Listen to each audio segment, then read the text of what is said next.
Okay, take two. Hello everyone, welcome back to the podcast Being Human. With me, Lizzie Bean, a human who has a company, business, whatever you want to call it, called Beanology, which basically travels around the world inviting people to come on a radical revolution of self-compassion, belief and celebration.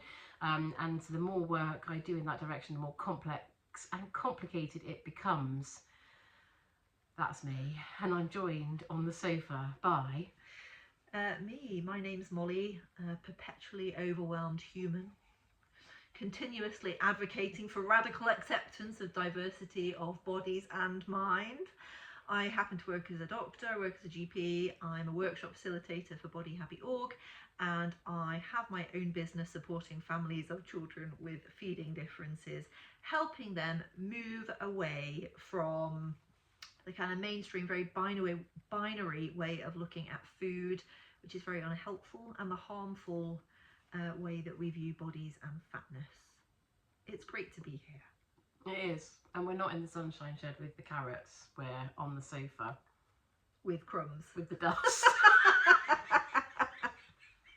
I was going to call it dust, not crumbs. No, it always takes us a little bit of time to settle into our moment, but we don't have long because we need to go and pick children up from school. Yes, we have a deadline. We have a deadline. So let's crack on. Let's crack on. It's always good to have a deadline. I think it makes us work smarter. Let's see. We agreed that we were going to begin by talking about anger, and the reason this came up is because this morning Lizzie and I our worlds happened to collide as I was driving to work. There ahead of me was the Beanology mobile coming my way angrily, and so I wouldn't do this for many people, but for Lizzie I wound down my window so we could have a brief exchange whilst frantically looking in my mirror to check nobody was coming up behind me, and Lizzie was annoyed, she was angry, and I drove off feeling, first of all, angry on her behalf, and second of all, feeling like I hadn't perhaps matched her anger levels in the way that I would have liked to had I had the time to process what she was telling me, and third of all, really relieved to see Lizzie being angry because we all get angry, and I have become more familiar with my angry self since becoming a parent. And it's not always a side of ourselves that we particularly like or feel comfortable with, so I think it'd be good for us to delve a little bit deeper and talk about anger. Yeah, it is funny. I do get angry. And there are things that make me angry. We were just discussing that, weren't we? What are the things that actually make you angry? And what happened this morning was that someone had been really thoughtless, and thoughtlessness is something that really boils my piss, for want of a better phrase, because I can't understand, for me, why people make other people's lives more difficult just in the very act of not being thoughtful about their choices. Yeah, I know, it blows my mind. I mean, there I was this morning talking to you through the window, frantically checking nobody was behind me. I wouldn't possibly want to hold anybody up for a mere 7 seconds. Yet sometimes I'm behind people who just stop in the middle of the road, casually get out without any consideration of the fact that somebody's waiting behind them. Yes, no, I know, but I feel like it's really, it's controversial, because there's people that are really overly considerate, to the detriment of their own self, and then there's people who are really inconsiderate to the detriment of everybody else, but it's really good for themselves to be like that. I mean, it certainly would make life easier, wouldn't it? If you could just drive along stop in the middle of the road and not care about who's waiting. Well, yeah, and also just be really brilliant if you just didn't give a shit about anybody else's well-being at all and just carried on blithely. Well, perhaps in the short term, but in the long term you might find yourself lacking in friends. Networks. People. Friends, yeah, but then use the but then I don't know, maybe then you become friends with other like-minded people, and then you build America. Yes. Oh my God. Let's not go there. No, I know. So anger is a funny thing. So I did just say that the thing about anger is some things make me angry, and I find it a really positive experience. Like if I get angry about something I want to change, or I get angry about someone saying to me no, that's a big pull for me. Like if somebody says you can't do that. Yes, you're like, too right, I bloody can. Yeah. Yeah. Don't say I can't. Yeah. Yeah, that makes me angry. But anger that then filters its way into the lives of the people that I love is not so helpful. So I think for me, the thing is to recognise how we feel the anger, what we do with the anger, and to help that feeling feel less overwhelming, not feel it. Oh God, did that make any sense? I've had 2 cups of coffee. Could you say it again for my slightly slowly processing brain? Probably not, no. So anger is absolutely valid and brilliant, and absolutely we need to have anger in this life. I always say that we get born with so many shits to give, so make sure you use them for the right stuff, right? But anger that comes of things that we can't really control, and then filters through us and affects the lives of the people that we love, that is the anger that we need to learn how to process in a much more productive way. Yeah. That made more sense. Yeah. I mean, I think for me it's about, I think it's unrealistic to not, those feelings are kind of human and normal. And perhaps what is easier is to kind of just accept that those things have made us angry. Because there's a second layer when on top of feeling angry, you're then feeling bad about feeling angry. Yes. And trying to fight the anger. Yes. And actually, anger is completely normal and human. And it can be very useful, Yeah, I agree. Activism, is fueled by anger. Yes, but the thing is with it is that whole recognising that that's where we've gone in the anger, and then doing what we can to keep the emotions safe so we are safe, rather than then getting really angry and shouting at everybody, and then the repercussions of that being that we feel really ashamed that we've shouted at everyone.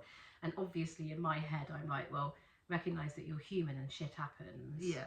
But equally, in the moment, if we can manage the anger better, of course, then we manage the repercussions better. Indeed.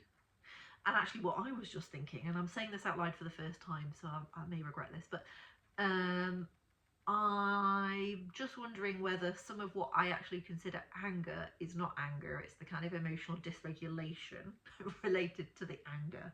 Yes. I think yeah. it's easy to kind of confuse the two. Do you know what I mean? Yeah, have you ever heard of the window of tolerance? Oh, yes. Yeah, so that's a really cool model for anyone that hasn't heard of that. Go and Google and bring it up. It's a really cool model to understand that when our window of tolerance is squeezed by events, and it can be one single event or lots of little events that build up and all of a sudden you go boom, and then you're dysregulated, you can then find yourself in spaces that are anger because you've been pushed out of your comfort.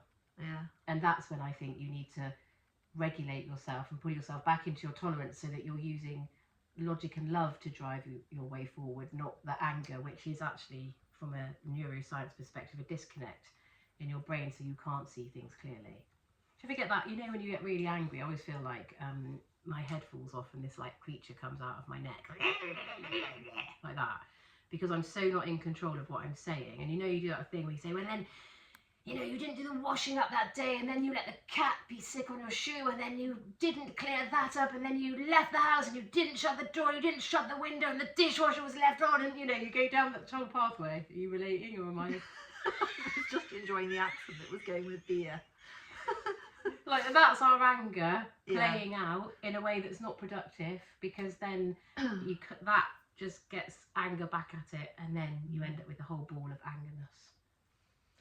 And actually, I find in other people, I find anger quite hard to be around. I find it quite scary to be around somebody that's angry.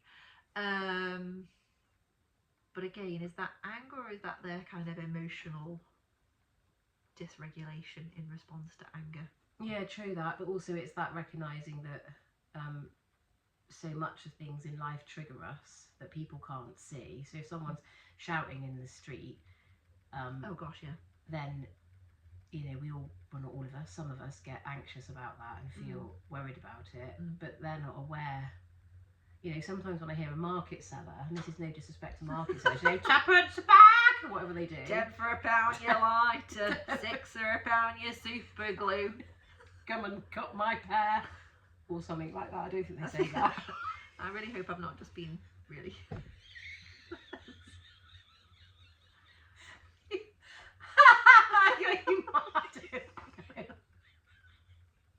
How long have we been?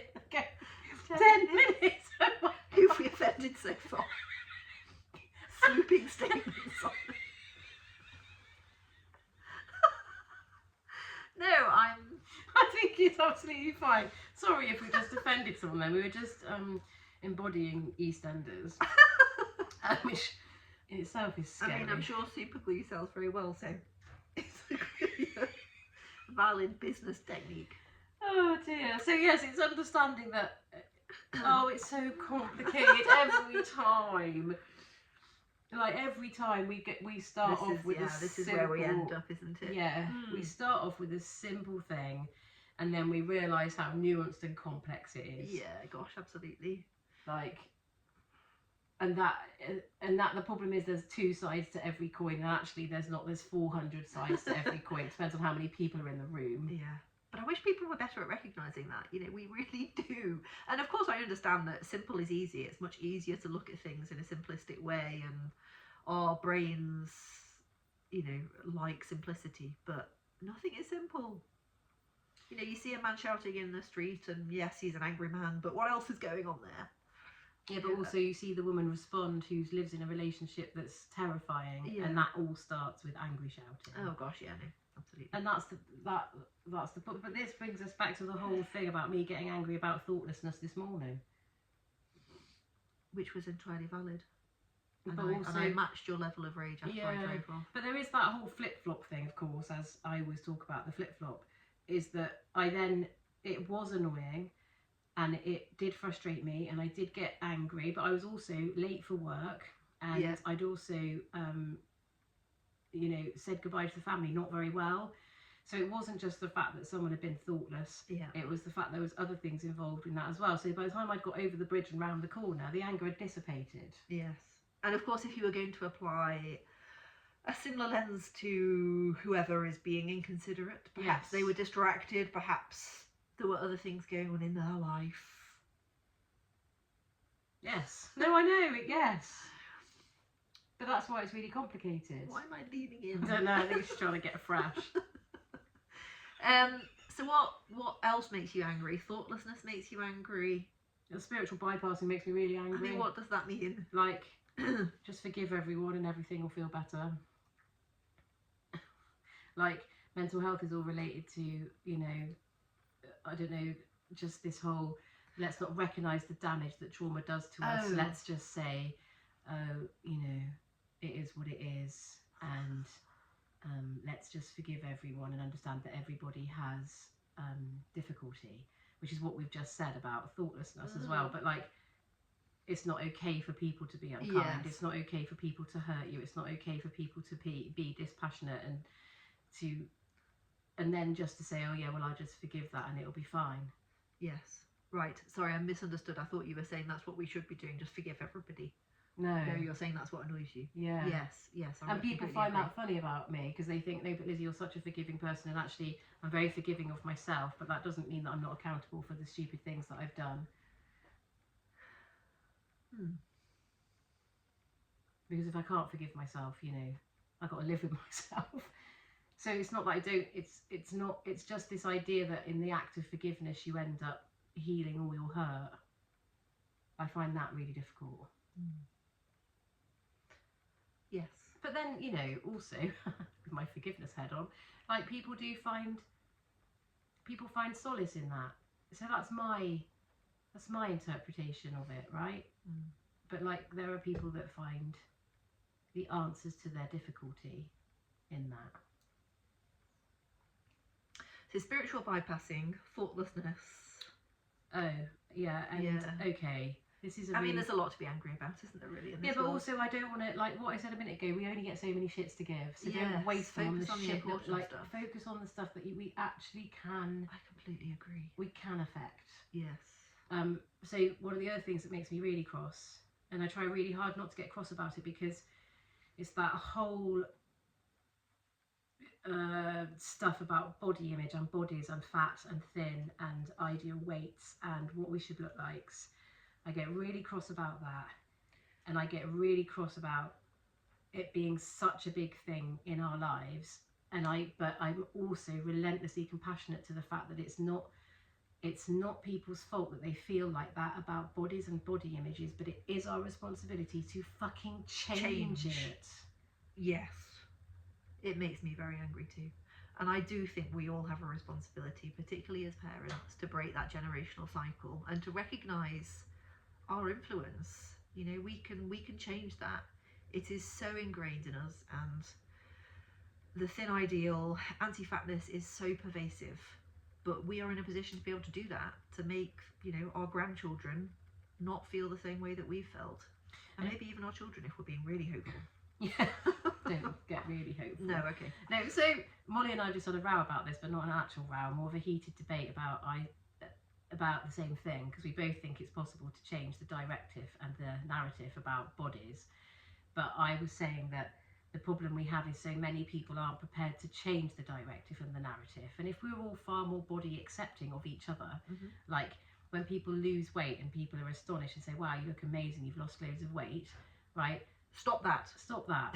Just don't do that. Let's not comment on other people's bodies. It's really simple. Just really simple. No commenting on other people's bodies. But, okay, here I'm going to be controversial. By all means. But when people see people know that they like to hear that. Yes, but all we're doing is then No, I know, I agree. perpetuating the idea that first of all, our value is somehow related to the size of our body and the way that we look, and that weight loss should be celebrated. And actually, what else might that weight loss represent?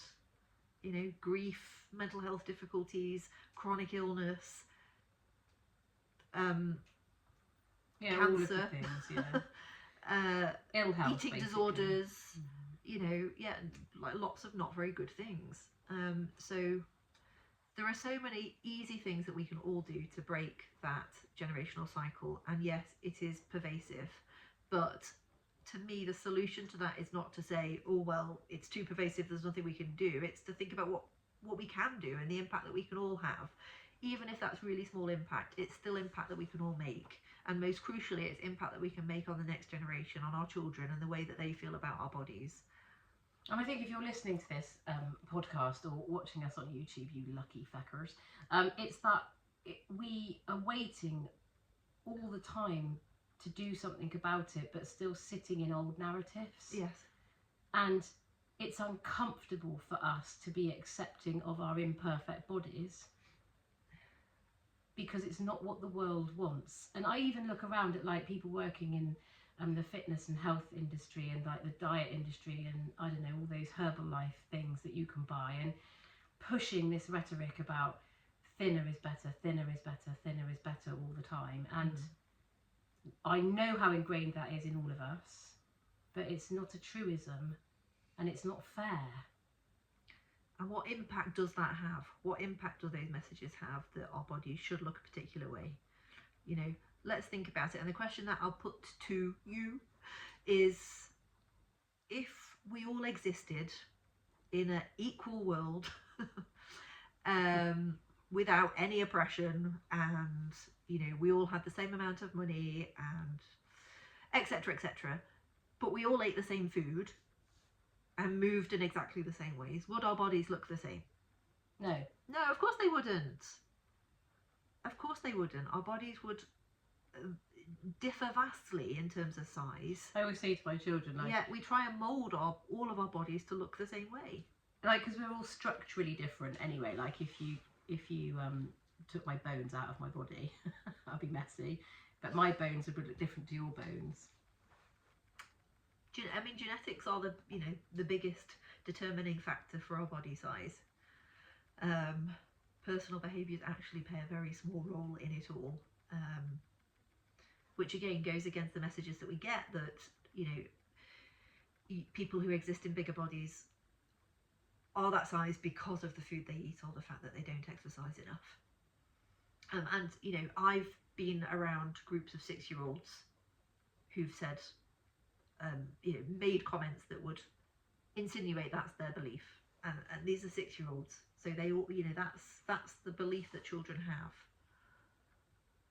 Yeah, but this is children who are, you know, a whole generation behind where my children are, and so so I have 4 daughters, for those people that don't know, and they've grown up in a house that's very body positive. So I've never been mean about myself in front of them.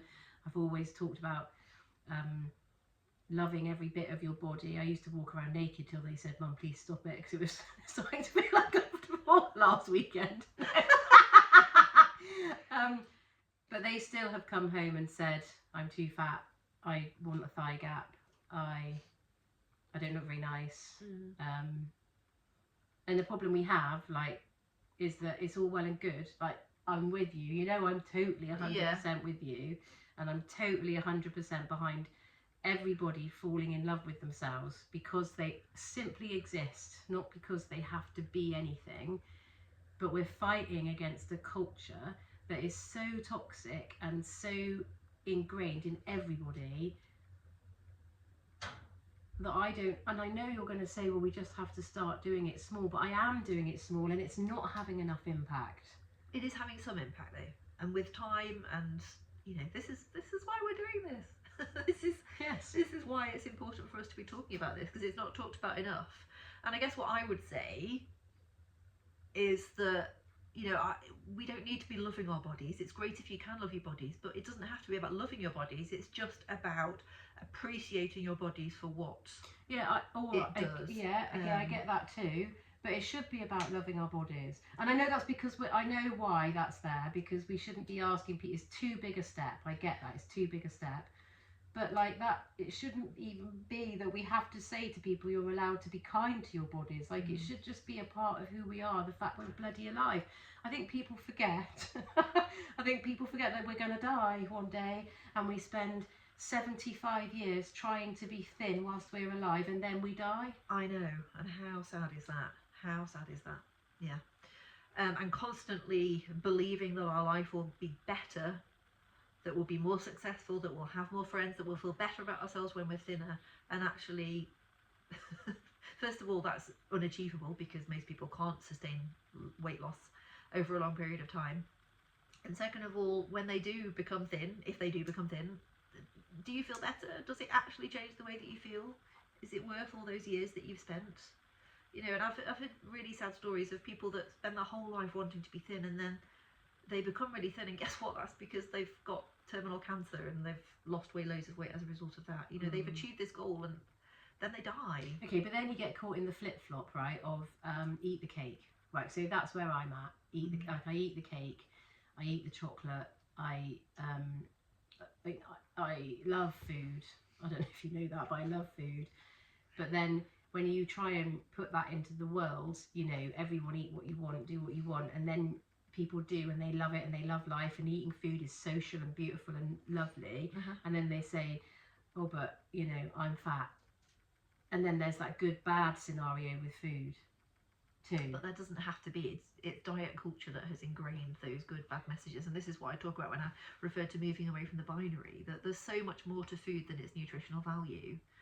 You know, we don't have to be moralizing food in that way. Food can be neutral. Food is food, and food offers so much more, like you said, than just the number of calories. It's, you know, when we think about why we choose foods because, for many reasons, you know, because of the way it tastes, because of the purpose, you know, it gives us energy, it makes us feel good, it can create memories, it maybe has memories to you, like, I don't know, I love blackcurrant and licorice sweets because it makes me think of my grandma, because she always used to have blackcurrant and licorice sweets. Environmentally, like, you know, that might influence the way that the reason that you choose particular foods. There are so many reasons why we eat the foods that we eat. But also so many reasons why we have to feel bad about that. Right, even chocolate spread, we had this conversation, right? So palm oil is a thing. I don't know enough about it, so forgive me, anyone who does. But even that is a reason to feel bad about buying certain foods because of that. And do you see what I mean? And the environmental, food just should be food. Yes. But I mean, I think we need to be thinking about the environmental impact, definitely. But yeah, food is food. And it, you know, again, I would love children to look at food in a more neutral way. And we teach them this extremely binary way of looking at food. food is healthy or unhealthy, good or bad, and it is so much more complex than that. But also, there's a socio-economic aspect Oh, as well. gosh, Like, of so course. good food, so food that is homemade or brewed by the local bee down the garden, is £8.50 for a jar, and therefore, if you're buying that sort of level of organic, wholesome food, in some way you're better and eating healthier than people who are buying £1.50 Tesco value honey. Which is why all of this is completely wrapped up in classism and elitism,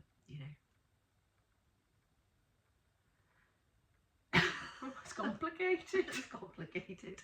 But simple things that we can do as parents. We can, we talked about not commenting on other people's bodies. That's really important. Really simple blanket rule. Just do not.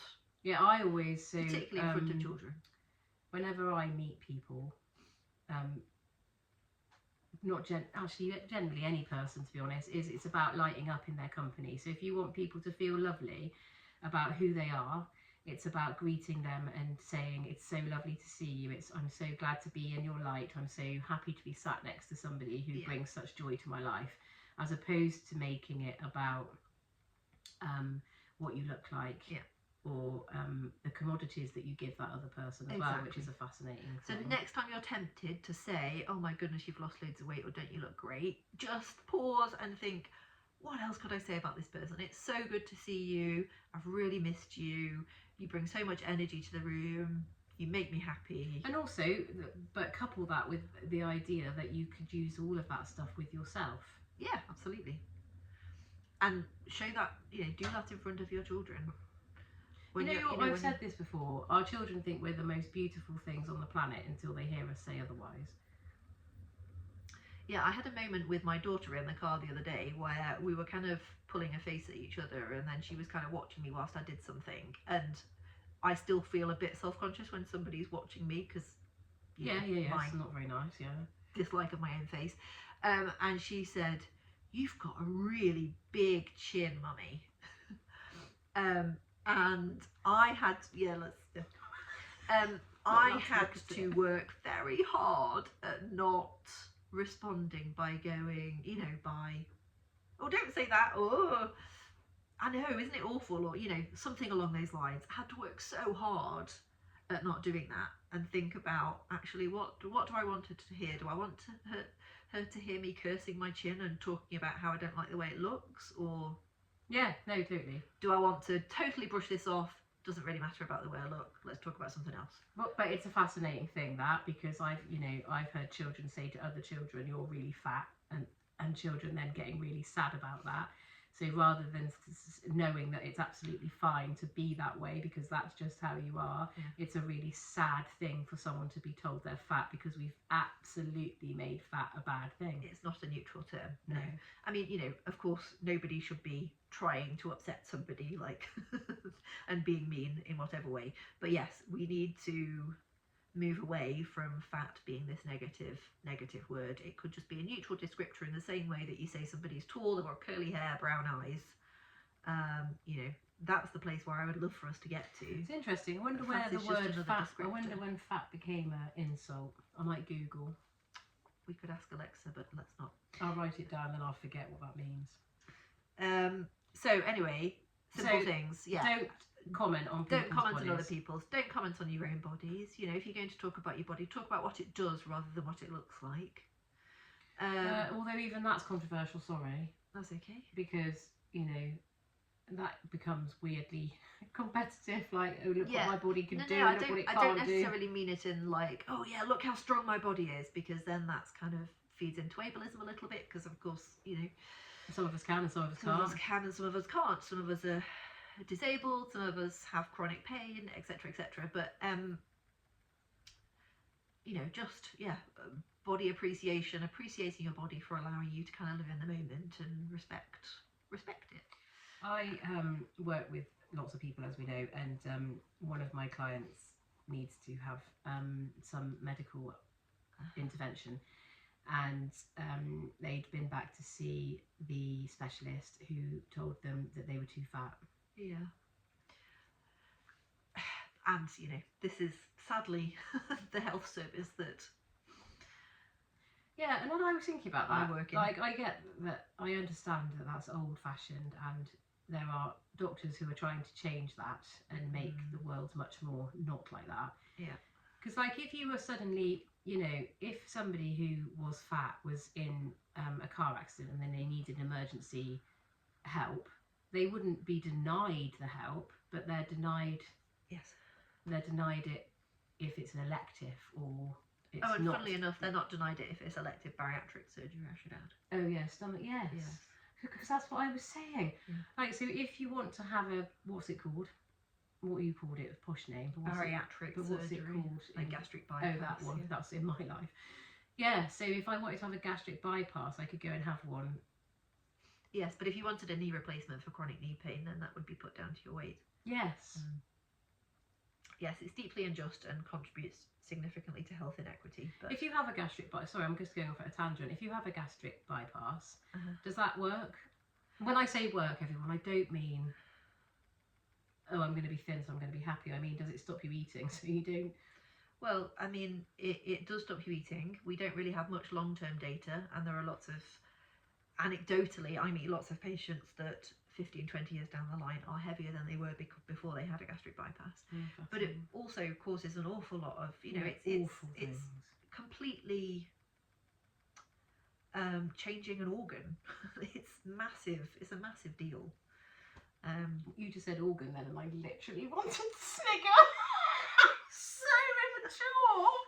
Sorry. Why does that make you think of Willie? Yeah. Yeah, interesting. Okay. What I else remember could we being in the church and the vicar saying something about, oh, Michael's playing his organ. I literally fell off my pew. Never associated. I mean, I obviously say talk about organs quite a lot. Yeah, you won't be able to do it with a straight face now. Sorry about that. Anyway, sorry, interlude. Yes, okay, so hang on. Basically, don't comment on people what they look like. Yeah, or yourself. Or yourself. Just be, so in terms, and I'm also just need to point out that I'm not, you know, everyone sort of knows Lizzie being in her professional space of this very self-loving, self-celebratory person, and I am that, but that doesn't mean that I'm immune to the nonsense of this culture and this society. No, of course. Part of this is recognising that we all carry these thoughts and feelings. You know, I've just talked about my initial reaction when my child comments on my big chin, which is obviously an insecurity of mine. It's there, but it's again practicing with ourselves really in our own heads about how to kind of and also if it's true, it's like if it's true, like, but it's hurt. Like if people say anything about my teeth, like, oh, Lizzie, you've got goofy teeth, that really hurts because it makes me really insecure. But like, it makes it that because it's not okay to have that. And also because we've placed so much importance on the way we look. Because, you know, these are the messages that we've been getting for our lifetime, that yes, the way we look is matters, and a measure of our value. Oh. And photos, you know, that's the other thing. Be in photographs. Oh yeah. How many times do you know, delete a photo if you think that you look fatter than you want to, or ugly, or, you know, how many times are you not in a photo with your kids because you don't think you look very nice? I have to really fight about that because I obviously post a lot on social media, as you know, and like I'll go out for a run and I'll take a photo, and I'll look old and saggy and baggy, and then I'll have to say, well, I'm not posting that because it looks awful, and then I have to say, Lizzie, stop being a utter tit and just post the photo, because you're basically trying to say to people that we all look human. We need to be better at posting those photos. That's something I'm going to really try and do this year. Just post photos, and the focus is not on what I look like. The focus is on, you know, the moment, like the memory.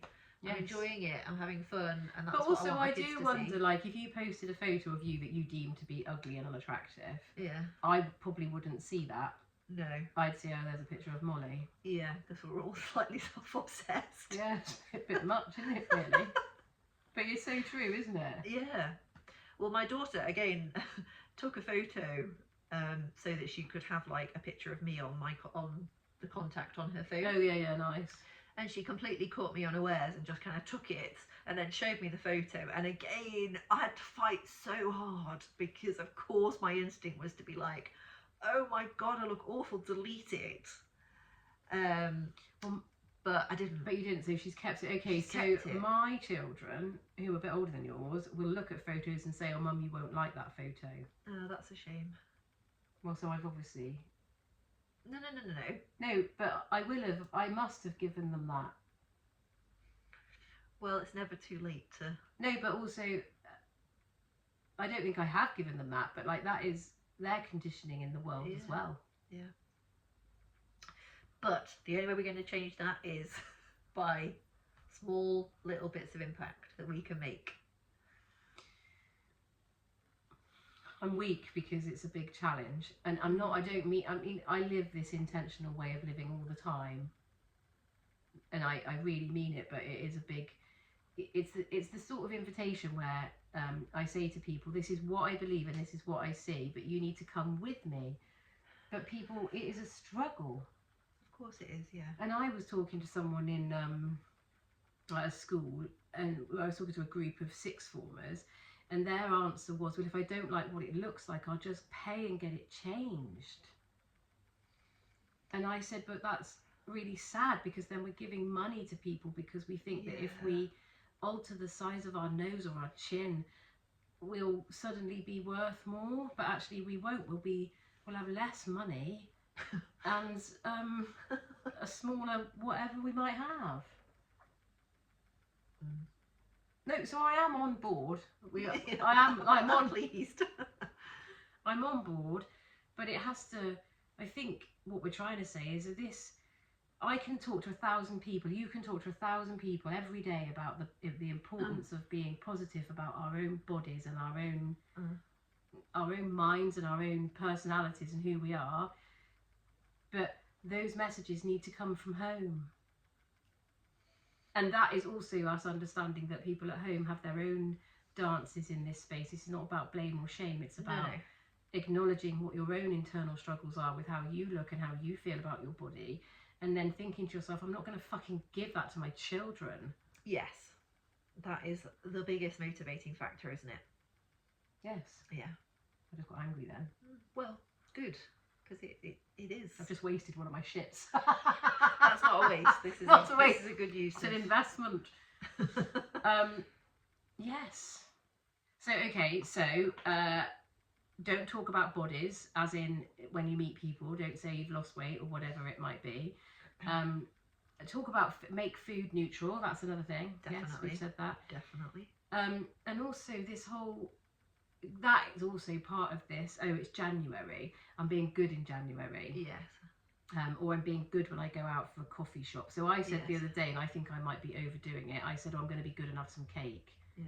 But I should just totally neutralise the Because entire again, experience. that's moralising, isn't it? Yeah, but it's trying to undo the ridiculous weight of. No, but do you know what I mean? We all slip into it. Of course, we decades and decades of conditioning. It's very hard to undo. It's going to take. But it's that whole thing. Whereas what I'm trying to say is that all food is good. So I'm going to be good and have cake. I'm going to be good and have soup. So if I say everything is good, surely I'm making it all the same level. Yeah. Yeah. Or you could just. I mean, being food neutral would just be I'm going to have some cake. Yeah, I find that hard. Yeah. Yeah, I get that though. But then neutral is such a grey place to exist. And I enjoy cake. I love cake. It makes me feel good. I like lemon drizzle cake. Do you know what? That's me too. Yeah. It's got a zest to it. Only if it's got icing on the top though. Oh no. I like lemon on the top with like sugar melted into it. Like what I have on my pancakes. Oh, yeah, no, I don't. I feel like I've disappointed her. So, yes. I also like carrot cake. And then I make a quip about that being a vegetable. Of course you do, yeah.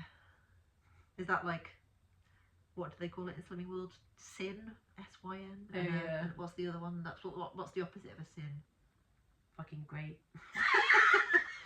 I don't know. Ridiculous lingo. Anyway. Ridiculous lingo, all shame-based, which is all inherited trauma-inducing ways in which to control our behaviours, which actually don't control us, just make us feel bad. Yeah.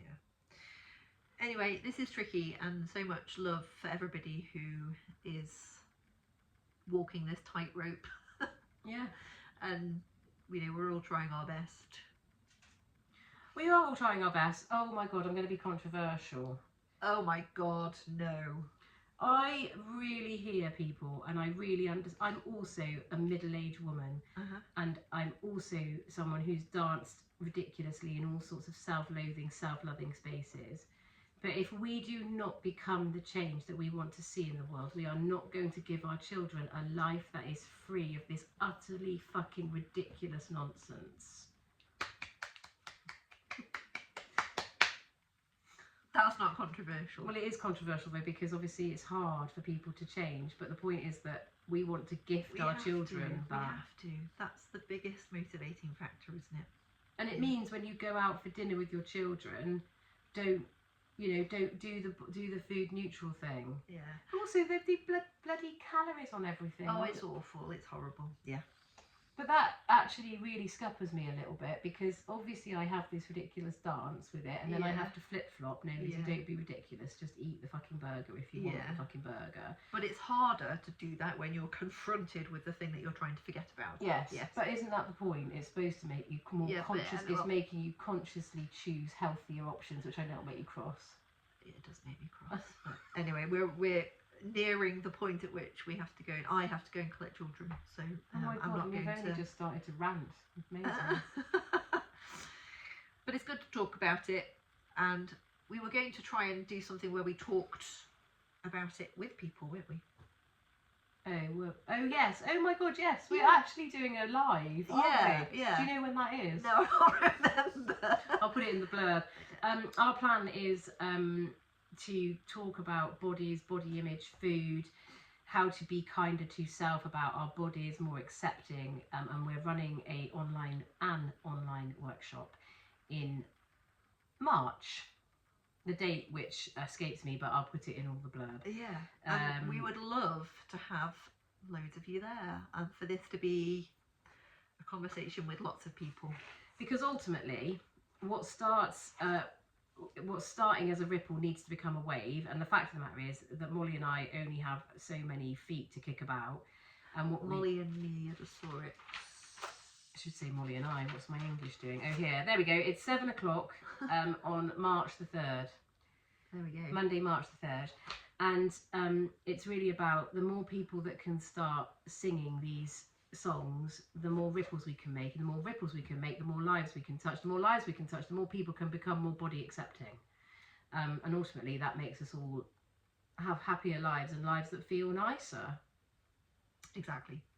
And body image, I see as a GP the impact on poor body image. I see people as adults who have spent their life feeling bad about themselves, and that really, really impacts their mental health and therefore their overall health and well-being. So, this is really crucial for when we talk about breaking the generational cycles. We're talking about improving our children's mental health. We're talking about improving their overall health and well-being.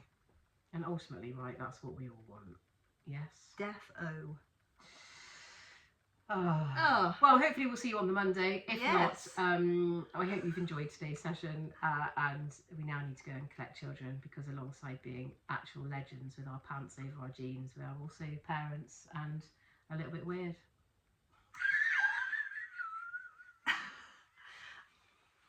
So it's goodbye. Oh shit! It's a goodbye from me. And it's a goodbye from me. Cheerio.